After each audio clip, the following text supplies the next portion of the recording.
8 personas. ¿Son 8? ¿Son más, Carolina?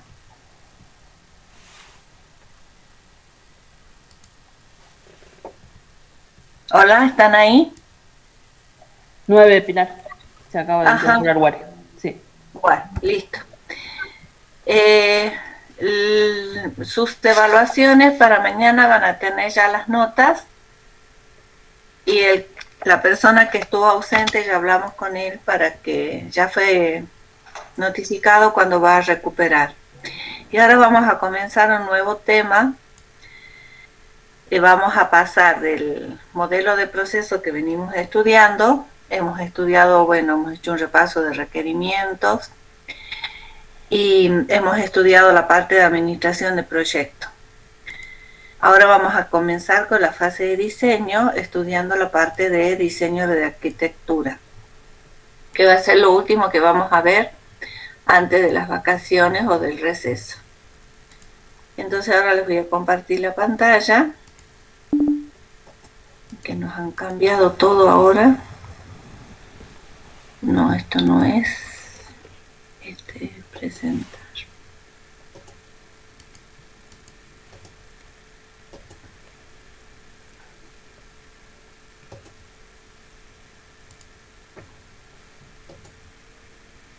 ¿Están viendo la diapositiva?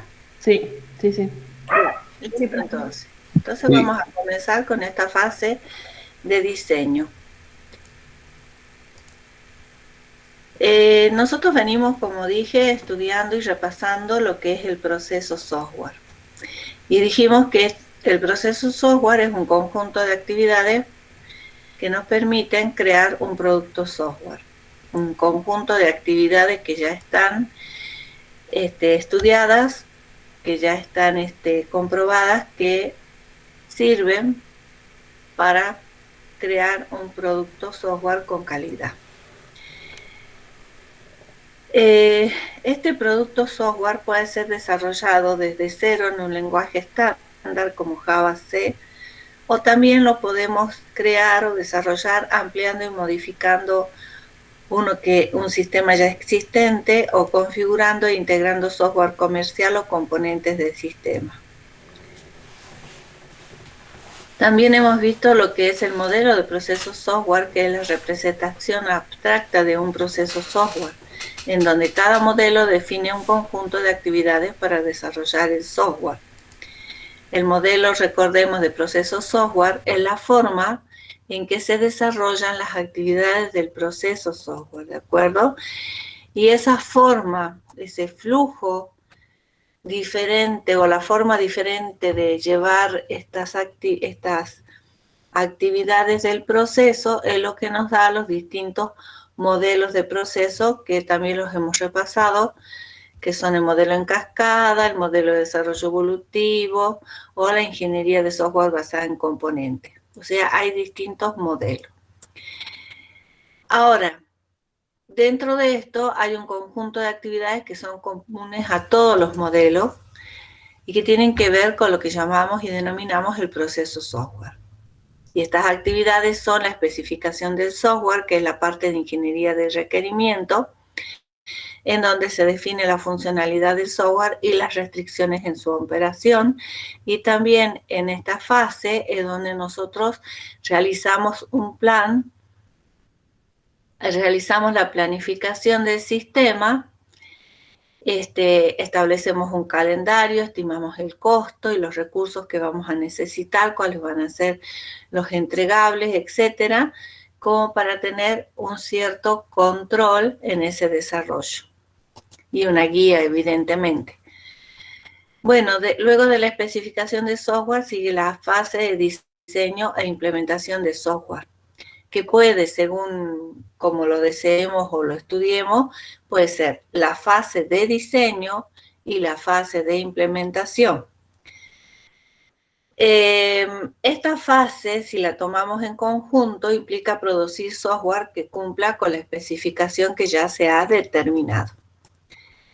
Para repasar un poquito, la parte de diseño es lo que vamos a comenzar a estudiar, y lo que es la implementación del software es la parte de codificación, de acuerdo a la parte en que se programan todos los módulos del sistema, las interfaces, etc.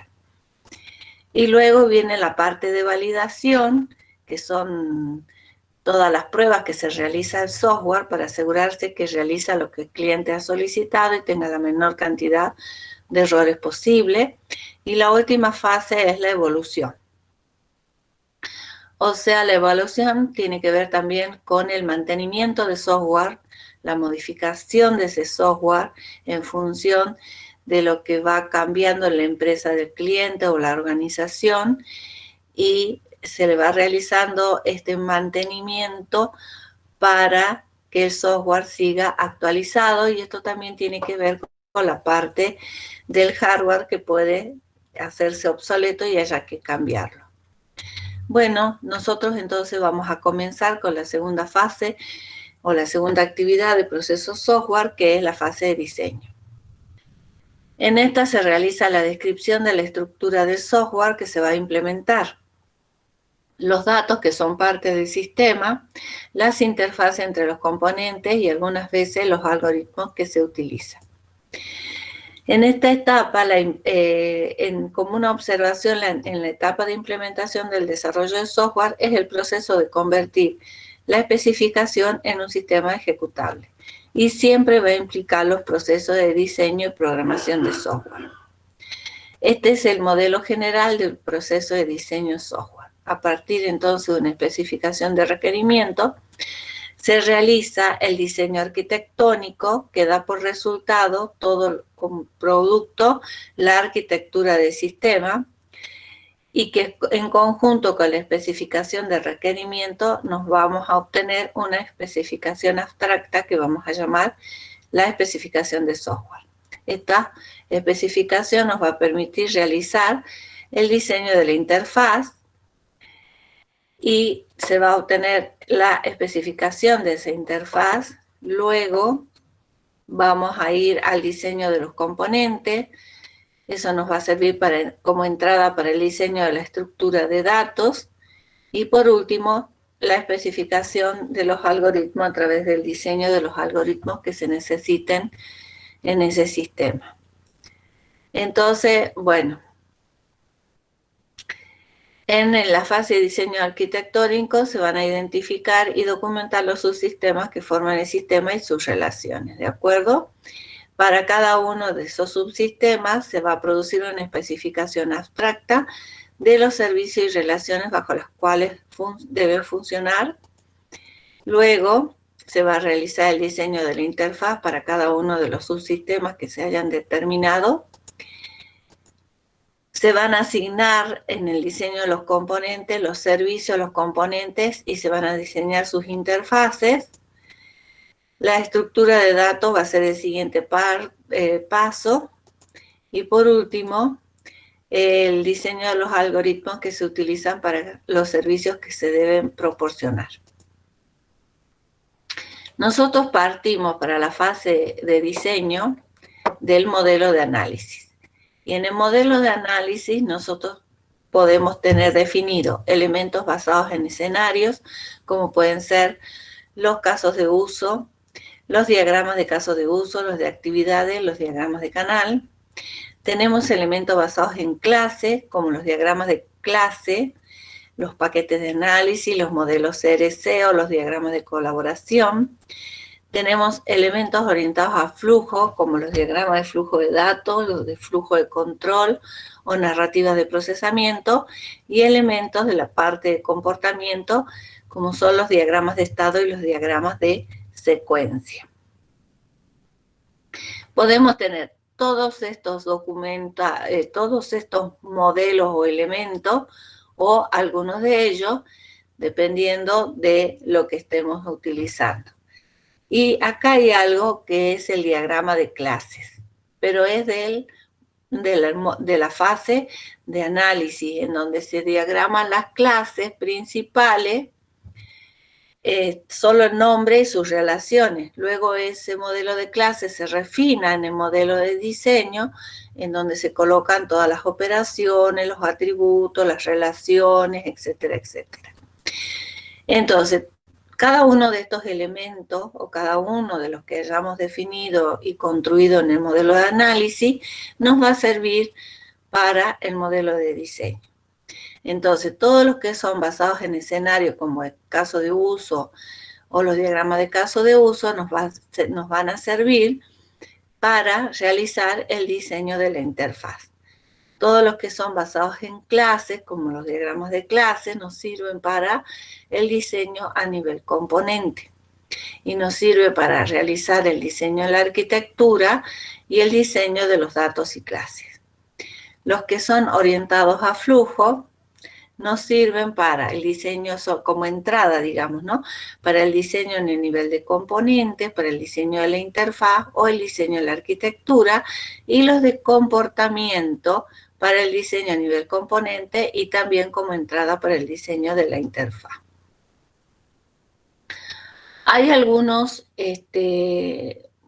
casi todos los, digamos, los sistemas que se van a desarrollar, se trabajan, si estamos trabajando con objetos, trabajamos con casos de uso, diagramas de casos de uso, algunas veces diagramas de actividades, hacemos diagramas de secuencia, diagramas de estado, y eso nos va a servir para trabajar en el modelo de diseño.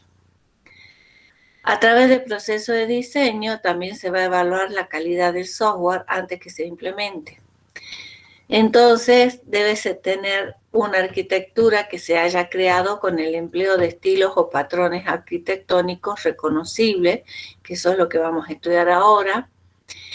Esta arquitectura debe estar compuesta de componentes con buenas características de diseño y que deben ser implementadas en forma evolutiva, de modo que faciliten la implementación y las pruebas. Esta calidad debe ser, este diseño debe ser modular, es decir, que el software debe estar dividido de manera lógica en elementos o subsistemas, módulos o subsistemas. Debe contener distintas representaciones de datos que tienen que ver con la arquitectura, las interfaces y los componentes que van a constituir ese sistema.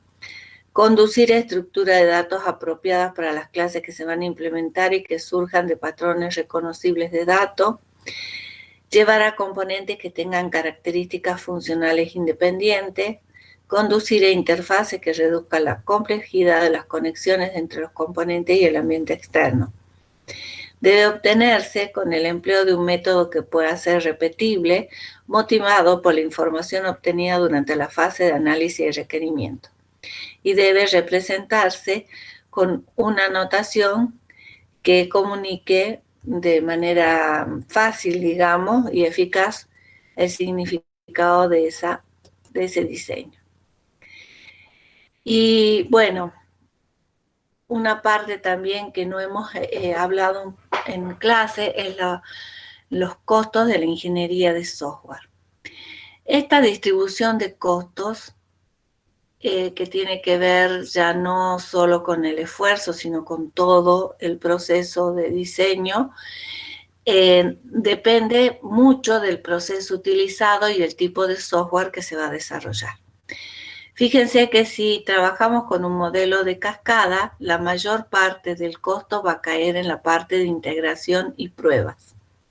Si hacemos un desarrollo iterativo, fíjense que la fase de prueba se achica considerablemente. Entonces, en la parte de desarrollo va a estar la mayor parte de los costos y luego, como acá, al ser un desarrollo iterativo y se va depurando ese sistema que se va desarrollando en esas iteraciones, la fase de prueba ya no es tanto el impacto en cuanto al costo. Cuando trabajamos con la ingeniería de software basada en componentes, se trabaja muchas veces con componentes de caja negra, o sea que solamente se los utiliza sin comprenderlos, sin modificarlos. Entonces, la mayor incidencia del costo va a estar en la parte de integrar el software y las pruebas que se van a realizar. Y los que son el desarrollo de costo y evolución de software de larga vida, al ser un sistema que deba tener que durar mucho tiempo, la mayor implicancia de los costos va a estar en la parte de evolución del sistema. En cuanto a los productos genéricos, que son los productos que no están hechos a medida, sino que se utilizan para alguna función que sea independiente del sistema, como puede ser un Excel, un Word, tenemos una fase pequeña de especificación, una fase de desarrollo y una fase importante, la parte de pruebas de sistema. Y luego no hay mantenimiento de ese software porque se lo vende y se lo utiliza ya con el diseño que está establecido por los desarrolladores. Bueno, vamos entonces a la fase de diseño. El diseño arquitectónico nos indica cómo debe organizarse un sistema y cómo tiene que diseñarse su estructura global. Es la primera etapa en el proceso de diseño de software en donde se identifican los principales componentes estructurales del sistema y cómo estos se están relacionando. La salida de este proceso consiste en un modelo arquitectónico que va a describir la forma en cómo se organiza el sistema como un conjunto de componentes que se comunican. De acá tenemos la noción también de la arquitectura de software. Las arquitecturas en general se diseñan en dos niveles de abstracción. Una arquitectura que se denomina en pequeño, que se la utiliza cuando se trabaja con programas individuales, y esta implica la forma en que el programa individual se va a separar en componentes. Y una arquitectura en grande, que son la de los sistemas empresariales complejos, que incluyen a su vez otros sistemas, programas y componentes de programa. Y estas se van a distribuir a través de diferentes computadoras que diferentes compañías administran y poseen. El estudio se va a centrar, que estamos realizando, principalmente en arquitecturas de programa. ¿Cuál es la importancia de esta arquitectura? En general, la arquitectura va a afectar el desempeño y la potencia, así como la capacidad de distribución y mantenimiento de un sistema. Los requerimientos, en este caso no funcionales, van a depender de esta arquitectura, o sea, la forma en que estos componentes se organizan y comunican. La arquitectura va a reflejar, en general, estos requerimientos no funcionales. Por eso es importante que en la fase de especificación se definan los requerimientos funcionales y los no funcionales, como ser el rendimiento del sistema. Y eso es lo que nos va a guiar en la elección de la arquitectura, y esta va a reflejar esos requerimientos que son importantes para el sistema.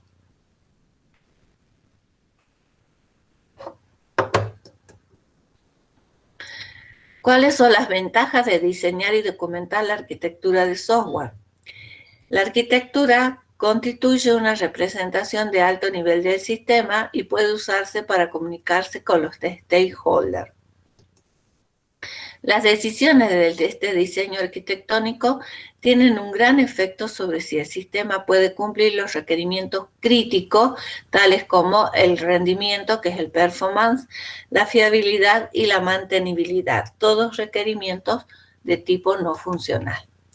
Un modelo de arquitectura del sistema es una descripción compacta y manejable de cómo se organiza el sistema y cómo interoperan los componentes que lo constituyen. Esto implica que en sistemas con requerimientos similares se pueda usar el mismo tipo de arquitectura.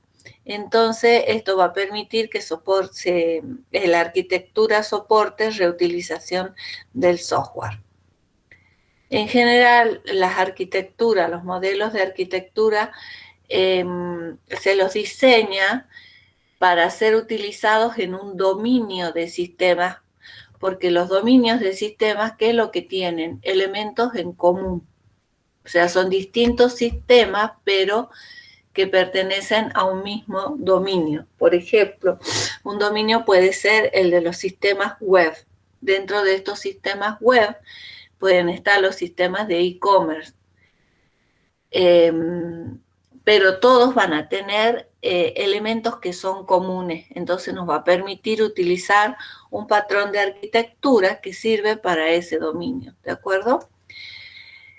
Esta arquitectura se modela con frecuencia usando lo que se denominan diagramas de bloques simples. Esto es una descomposición abstracta de un sistema en componentes de grano grueso, donde cada uno puede ser un sistema por sí mismo.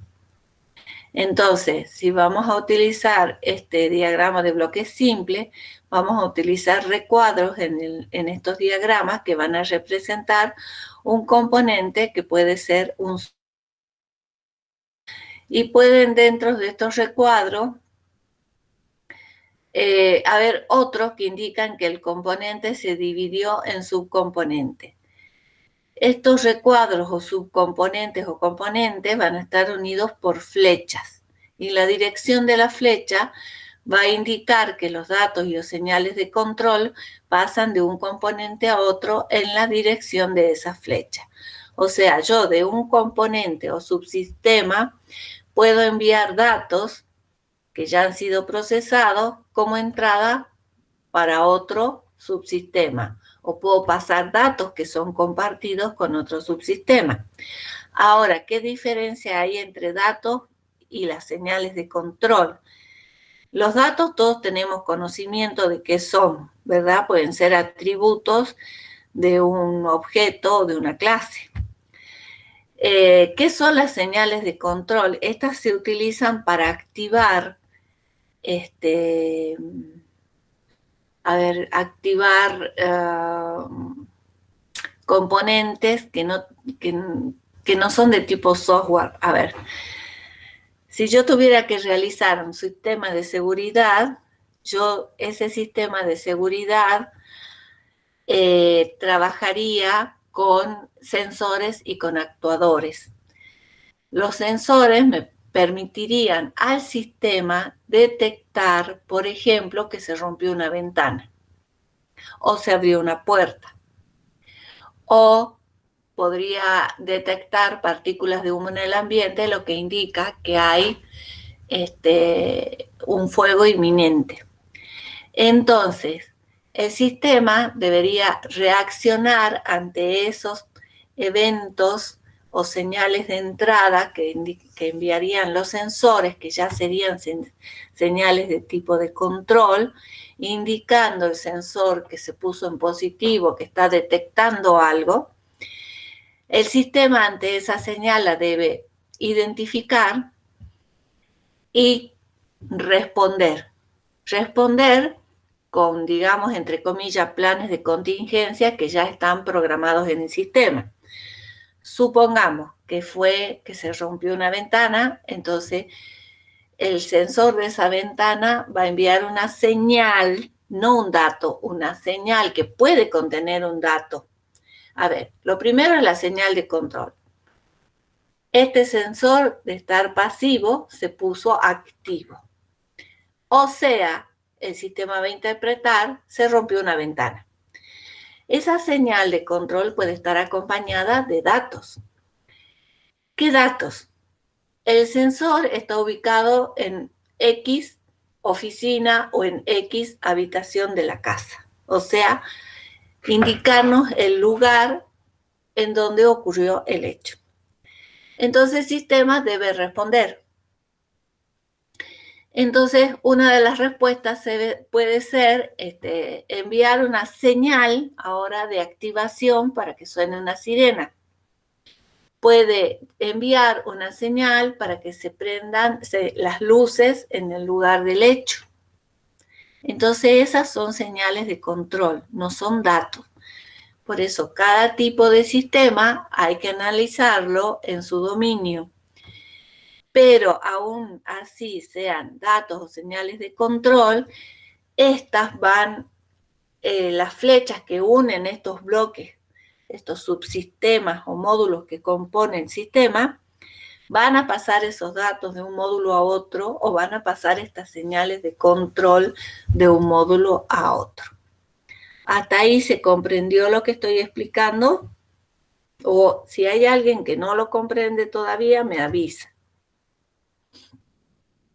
Bueno, por ejemplo, este sería una arquitectura, bueno, justo está el ejemplo acá, la arquitectura de un sistema de alarma contra intrusos. Entonces, esta primera arquitectura no está basada en un patrón de arquitectura, sino que está representando cómo el sistema se divide en distintos módulos o subsistemas y cómo estos se comunican.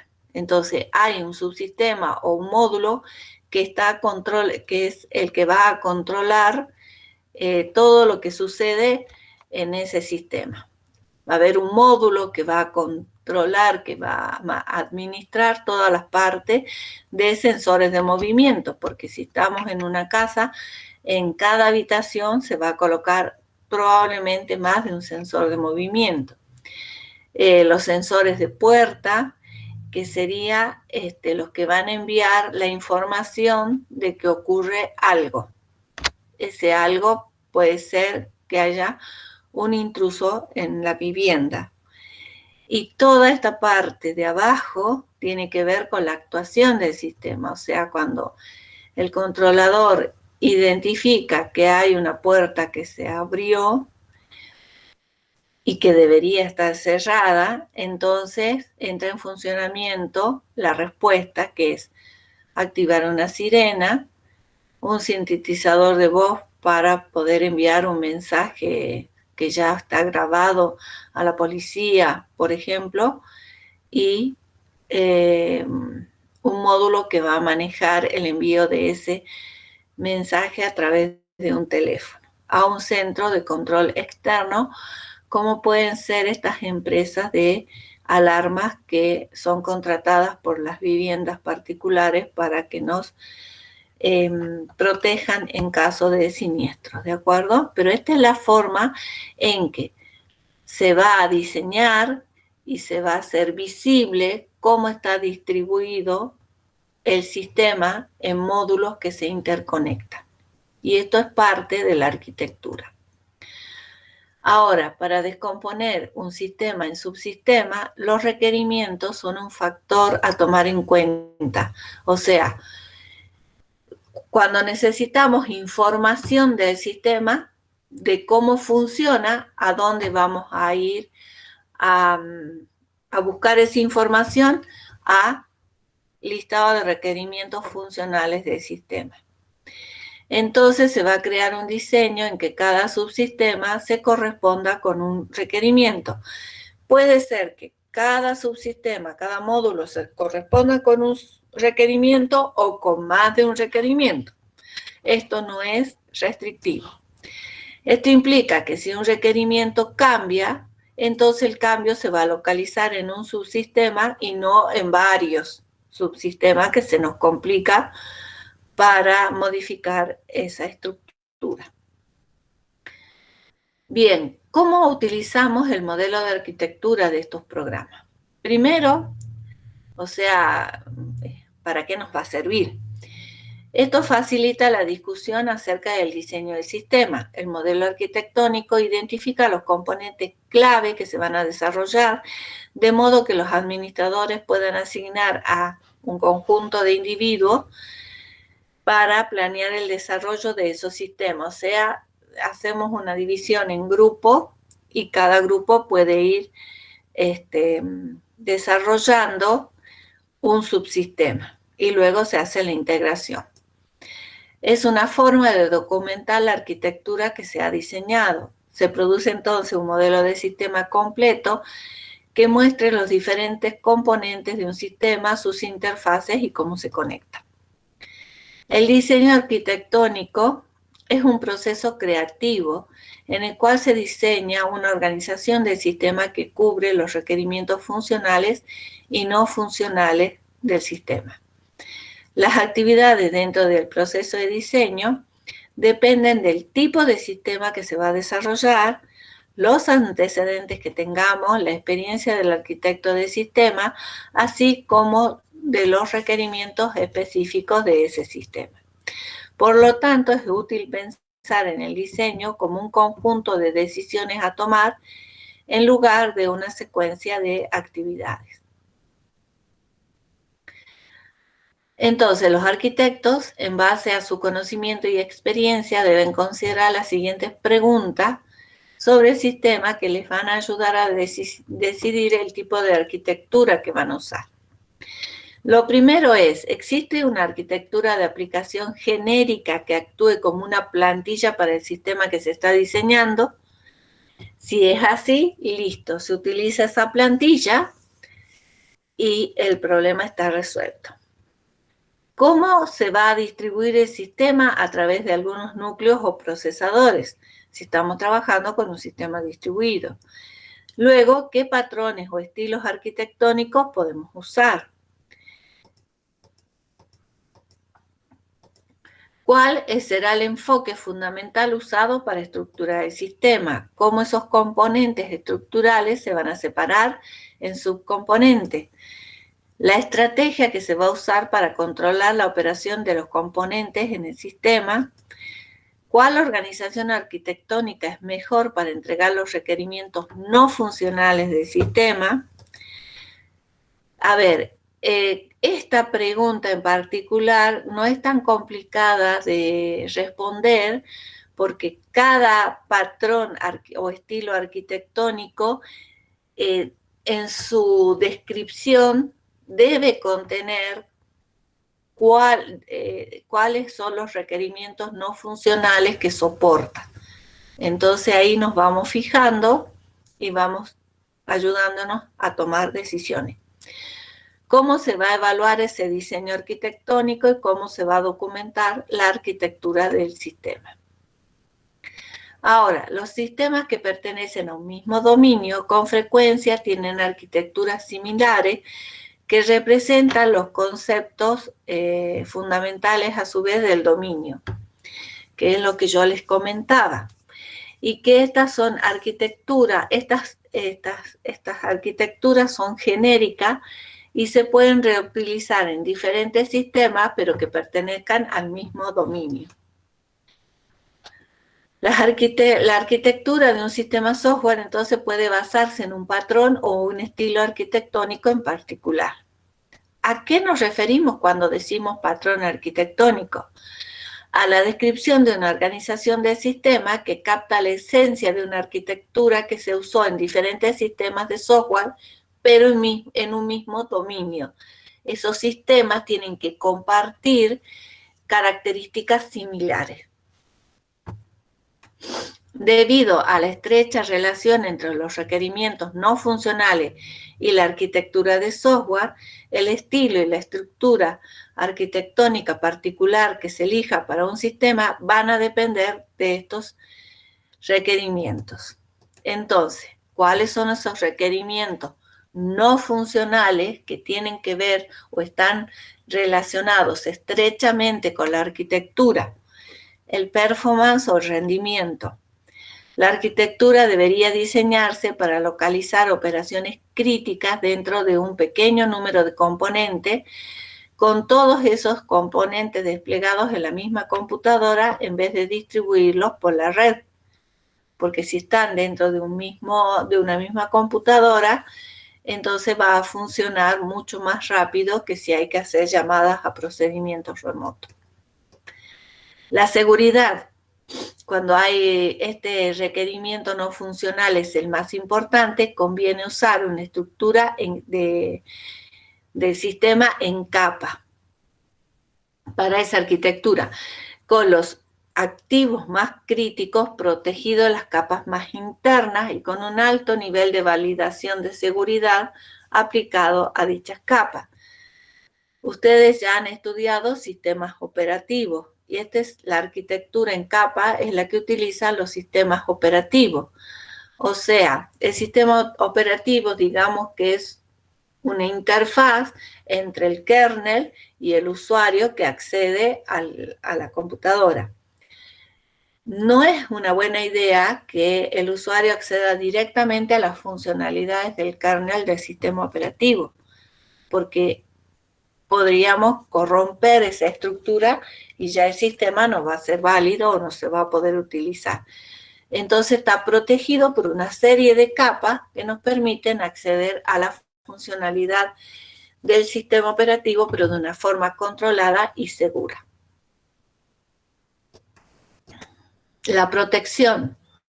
Si este es el requerimiento funcional que es más importante para ese sistema, entonces la arquitectura debería diseñarse de modo que las operaciones relacionadas con la protección se ubiquen en un componente individual o en un pequeño número de componentes, porque es más fácil comprobar la seguridad en un solo componente que tener que comprobarla en todo el sistema.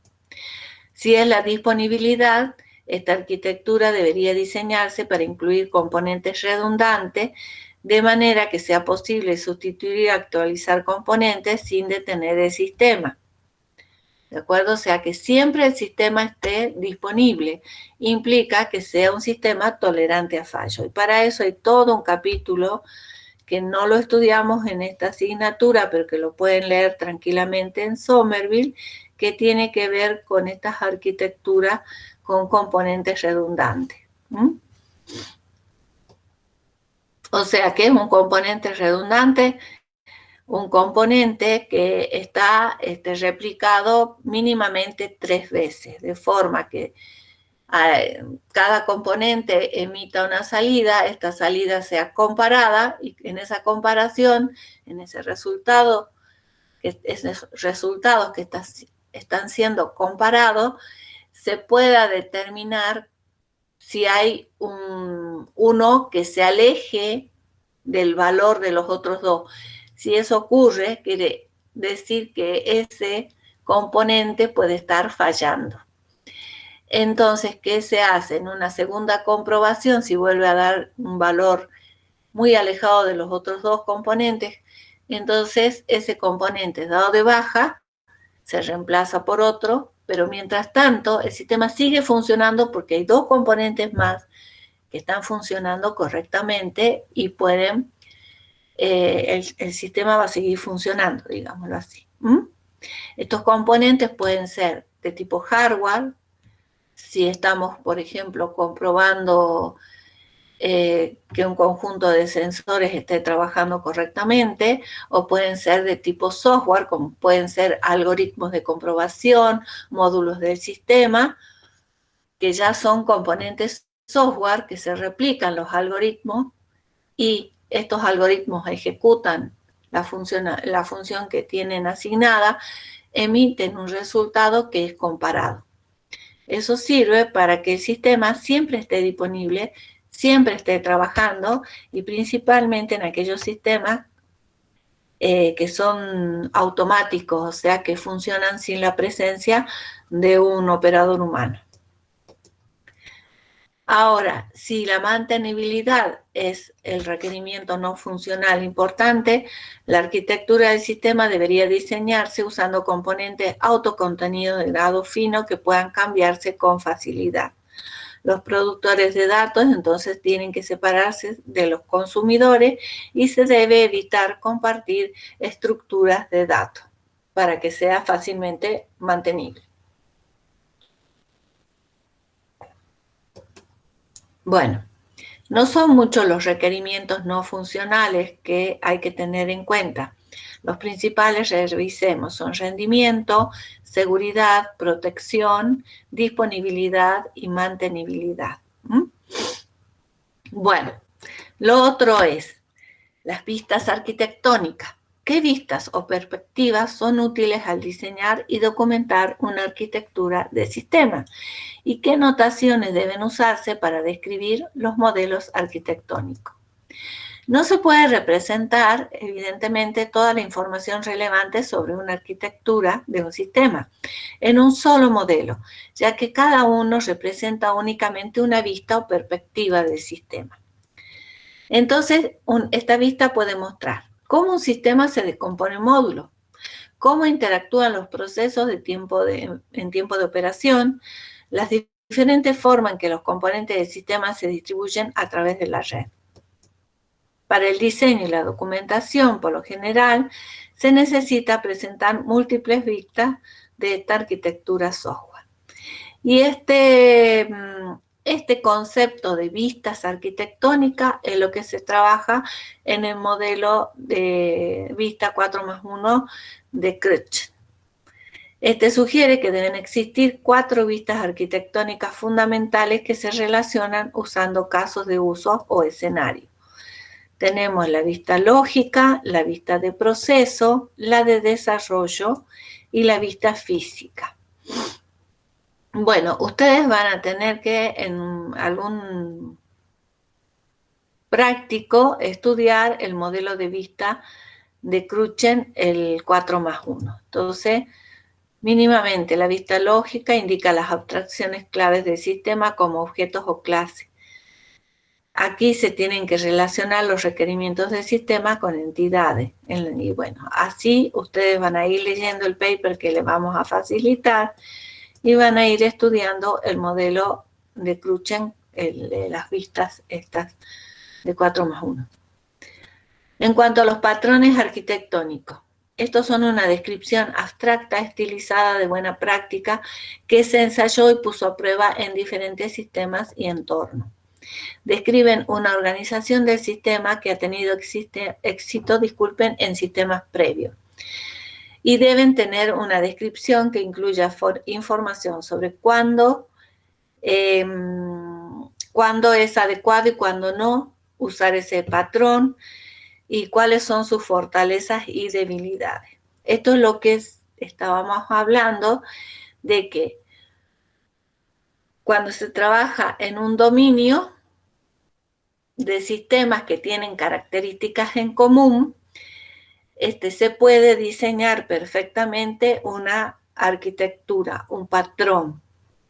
Se llama patrón porque va a servir como plantilla para organizar cualquier sistema que pertenezca a ese dominio.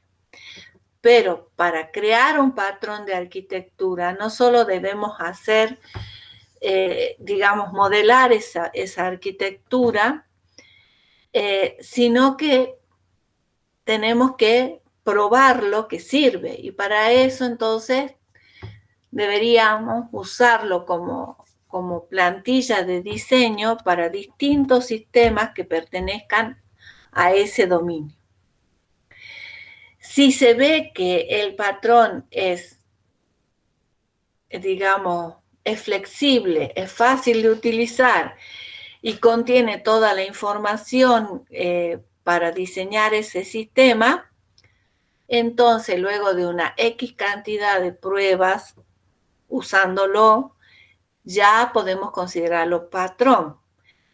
Pero además de probarlo en ese sentido, debemos determinar cuáles son los requerimientos no funcionales importantes de ese tipo de sistema, como para saber si ese patrón los va a soportar.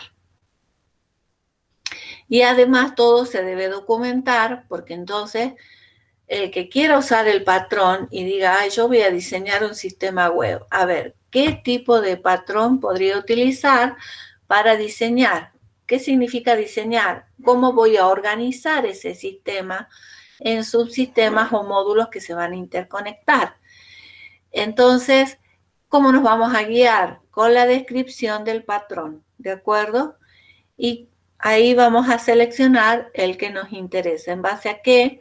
A las características del sistema, a los requerimientos no funcionales que son importantes para ese sistema. Bueno, ¿cuáles son los patrones arquitectónicos más conocidos? La arquitectura en capas, en donde dijimos que la funcionalidad está organizada en capas separadas y cada una se apoya solo en las facilidades y servicios ofrecidos por la capa inmediatamente anterior.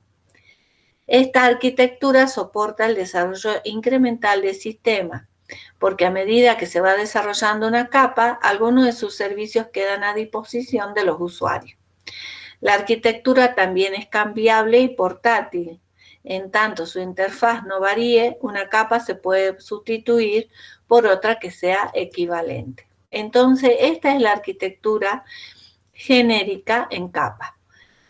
¿Cómo se accede a esta arquitectura? Recuerden que sirve, por ejemplo, para sistemas cuyo requerimiento no funcional de seguridad es importante. ¿De acuerdo? Entonces, ¿cuál es la capa en donde se coloca el activo, lo que debe estar protegido? Es acá la última. En este caso es el soporte del sistema, que puede ser un sistema operativo, que sea su kernel, que puede ser las bases de datos o alguna cosa así. ¿Cómo se accede a través de esa? ¿Cómo se accede a esa capa?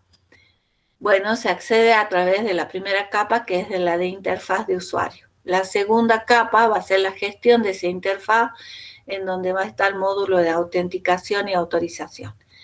Luego vamos a la siguiente capa va a ser la capa que se llama de lógica empresarial, en donde está la funcionalidad de aplicación, las utilidades del sistema, y a través de ahí ya se va a poder acceder recién, por ejemplo, a los datos que son importantes. Entonces, fíjense cómo se diseña un sistema usando este patrón. El ejemplo está dado en un sistema de biblioteca que se llama Libsys, y este sistema lo que permite es el acceso electrónico controlado a material con derechos de autor de un conjunto de bibliotecas universitarias.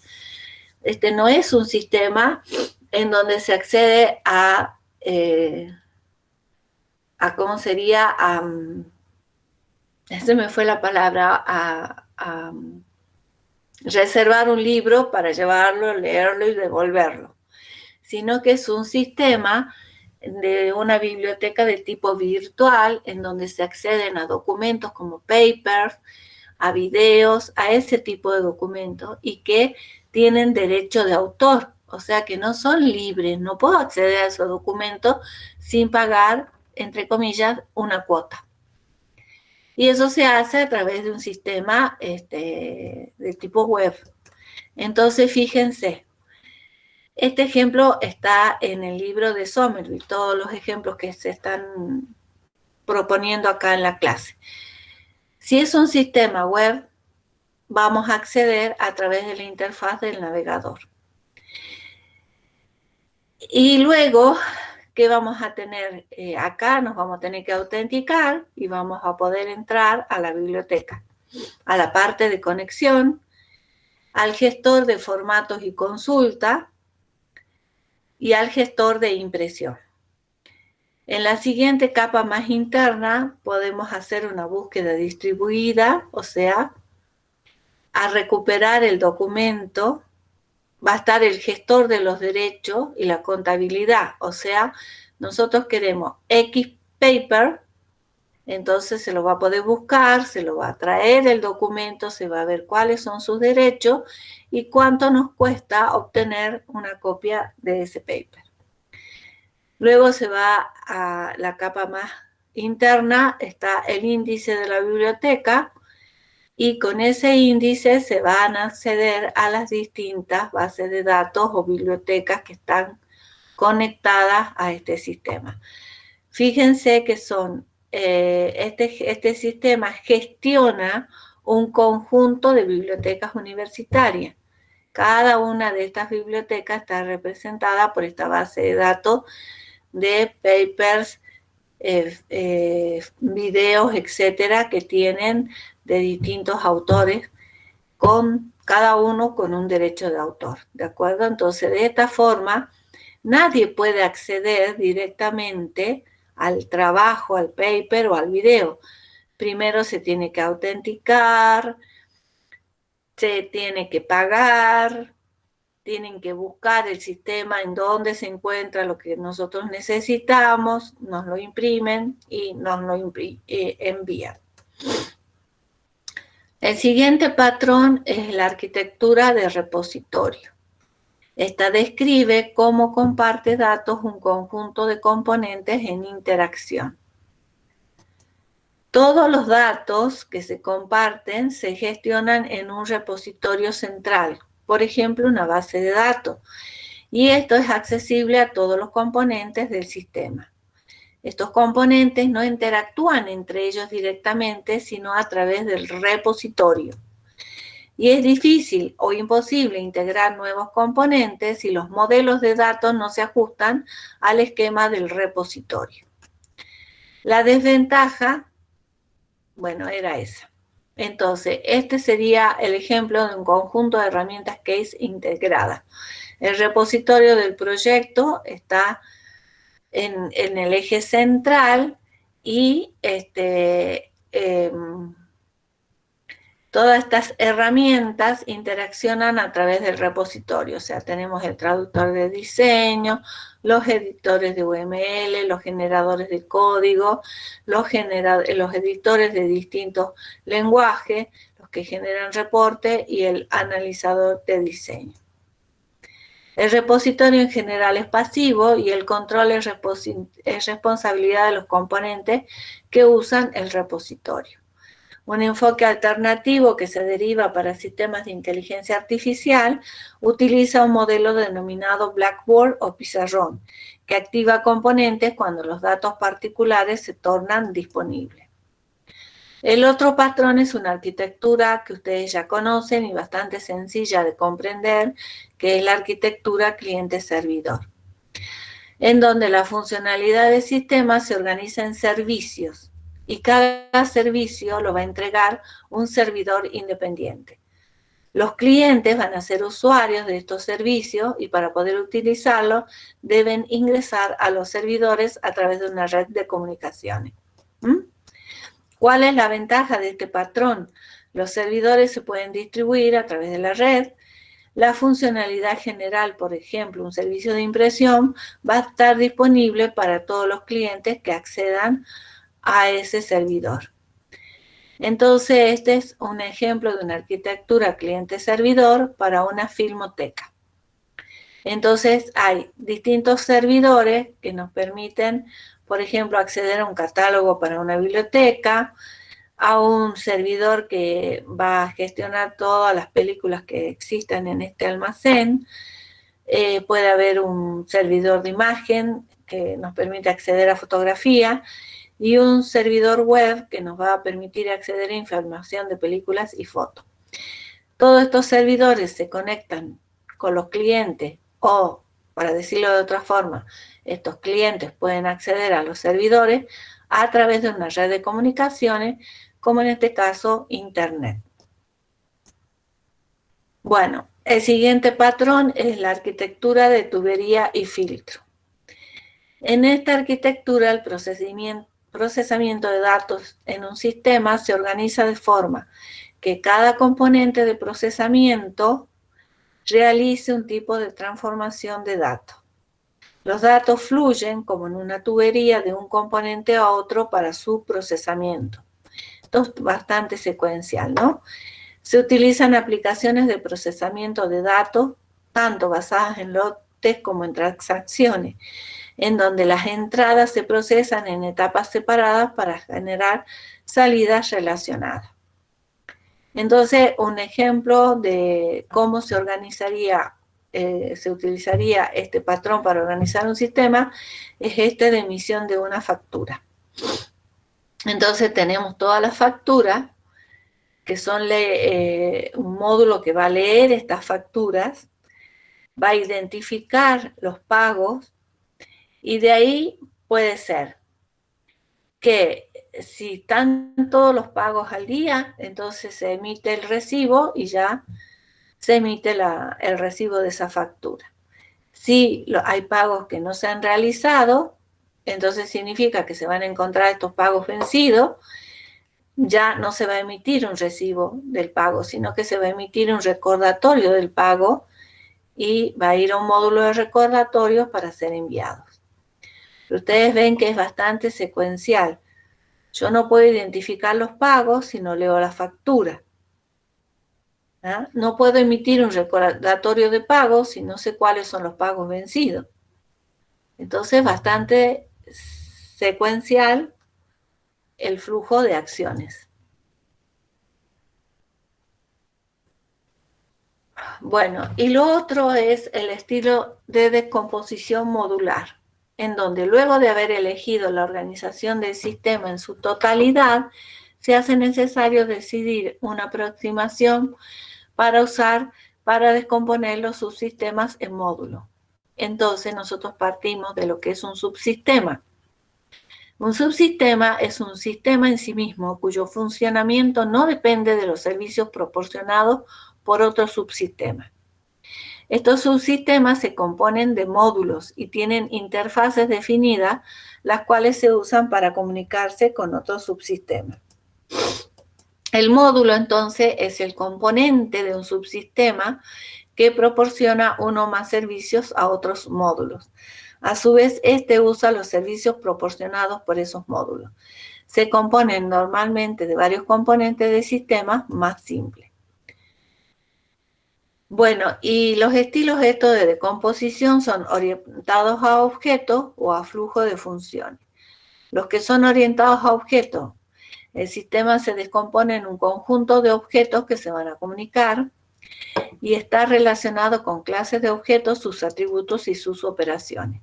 Un modelo arquitectónico orientado a objetos estructura el sistema en un conjunto de objetos débilmente acoplados con interfaces bien definidas. Este sería el modelo de objetos de un sistema de procesamiento de factura, en donde la clase factura va a estar relacionada con el cliente con los pagos y va a emitir recibos. Los que son orientados a flujo de funciones. Los datos van a fluir de una función a otra, transformándose en cada una y produciendo salida, que es el modelo que habíamos visto de tubería y filtro. Bueno, vamos a dejar hasta aquí porque después viene la parte de estilos de control y no quisiera avanzar sobre eso.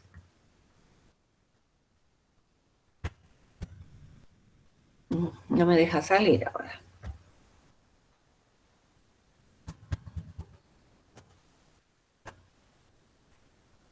Ahí está. Bueno, con la parte de arquitectura vamos a ir lentamente para que podamos ir avanzando. Carolina, ¿tenemos el práctico ya? Me queda definir unas consultas con vos y ya estaría. Bueno, el primer práctico es el que vamos a usar para que hagan la descomposición en módulo. Sí. Entonces nosotros les vamos a dar ejemplos de sistema para que ustedes el sistema ese lo piensen y lo organicen en subsistemas y cada subsistema en módulo, o si el sistema es demasiado sencillo que no vale, digamos, descomponerlo en subsistemas, lo van a descomponer directamente en sistemas. ¿Qué debemos recordar? Que cada módulo debe pasar datos o señales de control a otros módulos. Cada módulo debe contener mínimamente una funcionalidad del sistema. Y otra cosa que deben tener en cuenta, que hay algunos sistemas que se comunican con subsistemas o sistemas externos. Entonces, tendríamos que tener un ejemplo para que lo vean. A ver si tenemos algún ejemplo para irles mostrando, para que se guíen en el trabajo práctico.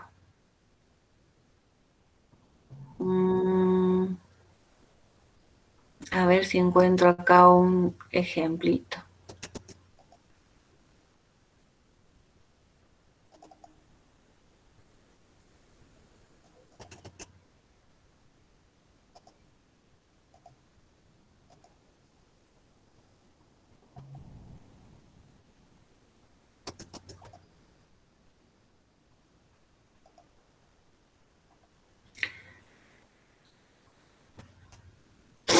Buah.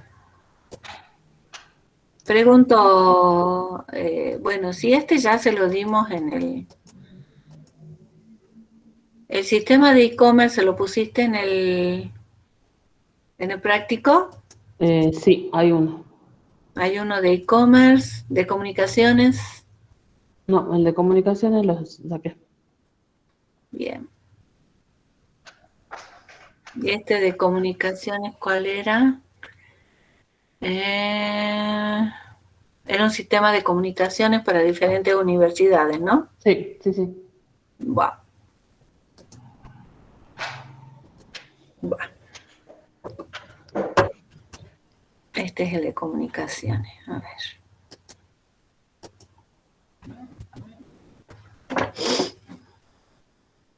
Okay.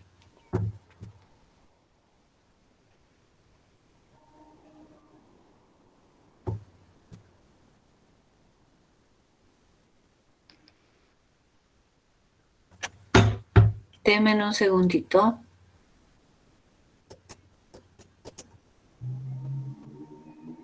Bueno, ahí está.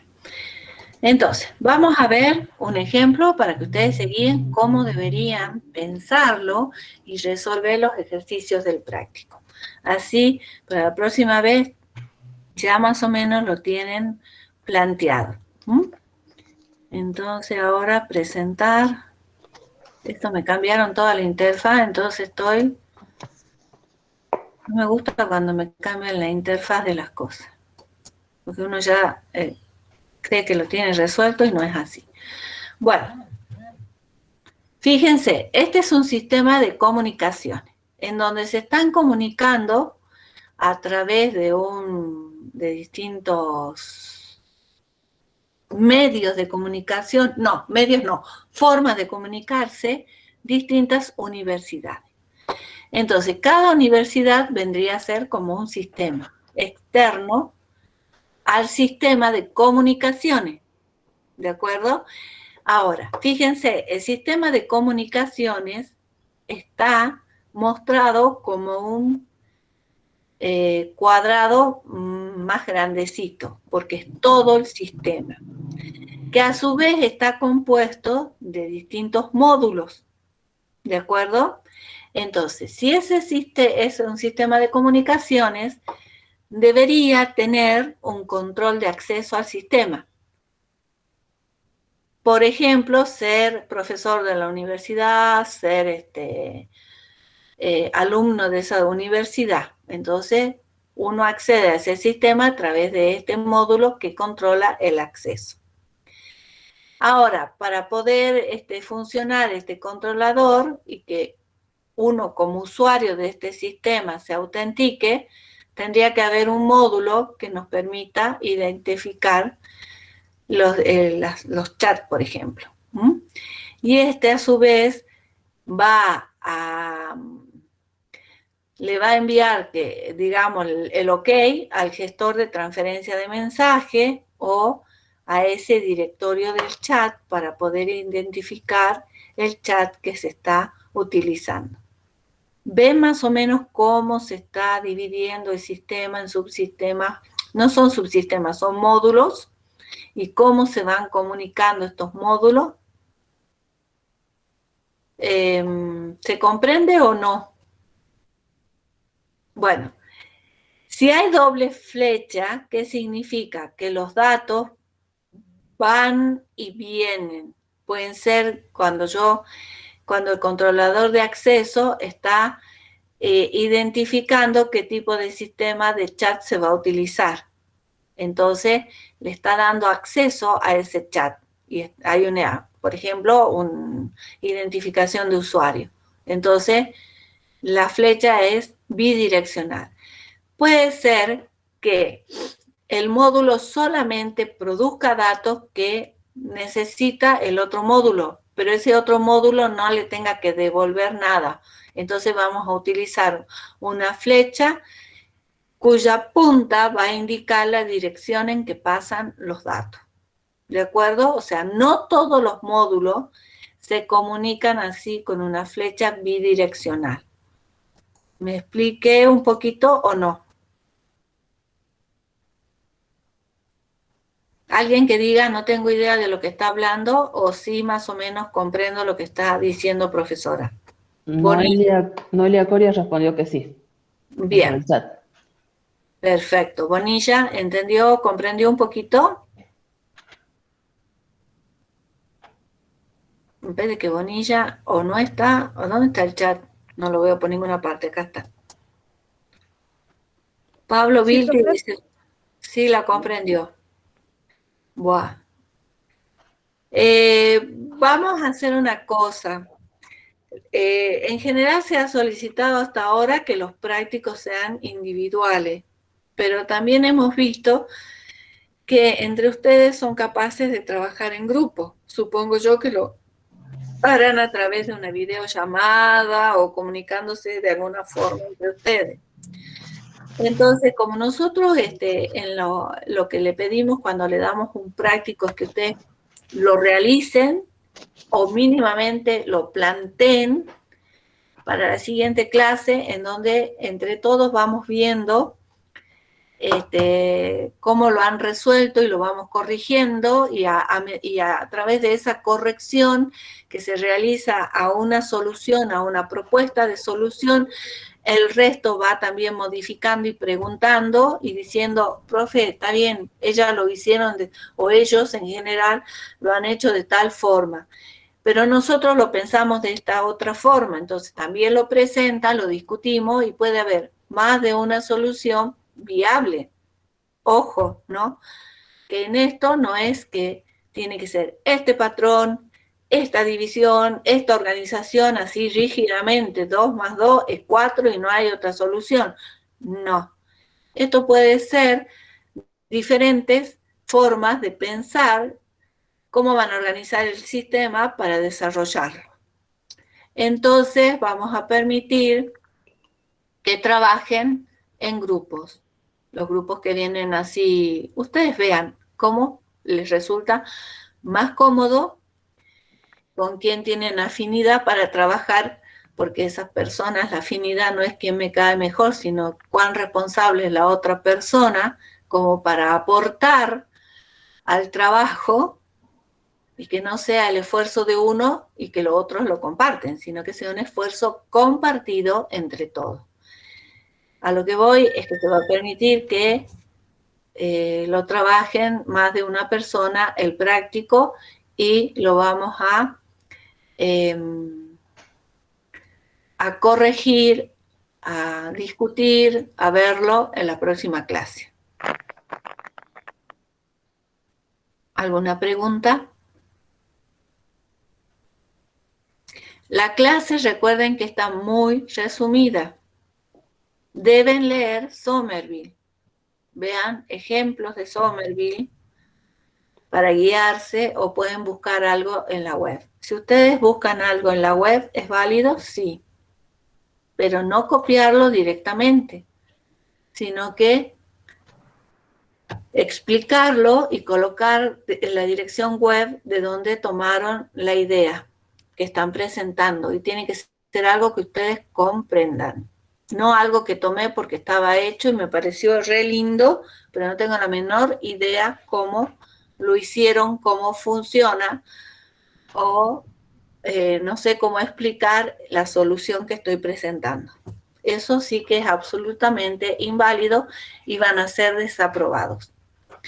Ahora, si ustedes toman una solución que encontraron ya y la pueden explicar, la colocan con la dirección web en el práctico y está explicada la solución,